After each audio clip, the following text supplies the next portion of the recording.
أهلا بكم في قناتنا مرة تانية. النهاردة هنتكلم عن موضوع يهم كل واحد فينا، خصوصا لو انت من الناس اللي بتستخدم الواي فاي في كل مكان، سواء في البيت أو في الكافيهات أو حتى في الأماكن العامة. هل في حد ممكن يخترق الموبايل من خلال الواي فاي؟ وهل في طريقة تحمي بيها موبايلك؟ هنتعرف على كل ده في الفيديو ده. خليك معانا لآخر الفيديو علشان هقولك شوية نصايح هتحميك جدا. خليني اقول لك من الاول، يعني في ناس بتسأل هل ممكن حد يخترق موبايلك عبر الواي فاي؟ الاجابة ببساطة ممكن، بس مش بشكل سهل زي ما بعض فاكر. يعني لو انت مش محمي كويس في بعض الثغرات اللي ممكن يستغلها الهاكرز علشان يخترقوا جهازك، بس مش كل الناس يعرفوا يعملوا كده. ده مش سهل زي ما الناس بتقول. طيب ازاي ممكن يحصل الاختراق ده؟ تعالوا نشرح بشكل بسيط. لو انت متصل بشبكة واي فاي عامة في كافيه مثلا او مول، فده بيكون خطر جدا. الهاكرز ممكن يستغلوا الشبكات العامة دي ويفتحوا ثغرات يدخلوا منها لجهازك. ايوه، ده ممكن يحصل خصوصا لو انت مش واخد بالك. مثال بسيط، لو انت جالس في مكان عام وتستخدم واي فاي، ممكن يكون في شخص تاني على نفس الشبكة بيستخدم برنامج اسمه.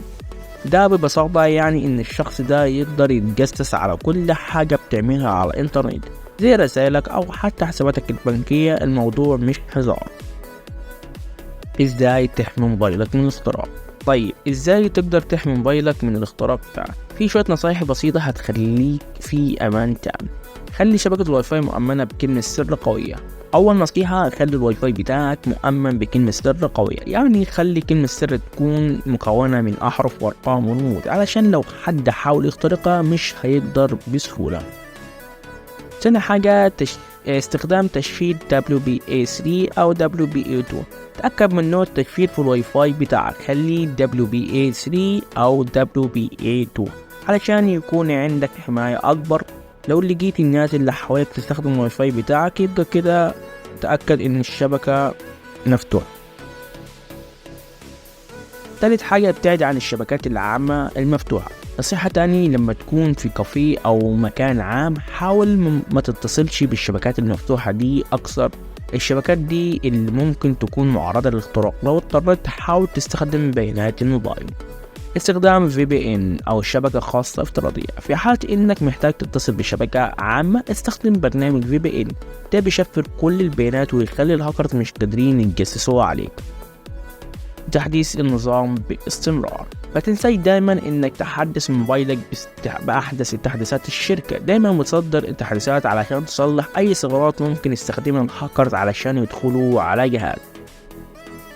طيب في بعض الاوقات ممكن تكون مش عارف اذا كان موبايلك تعرض للاختراق ولا لا. ازاي تعرف؟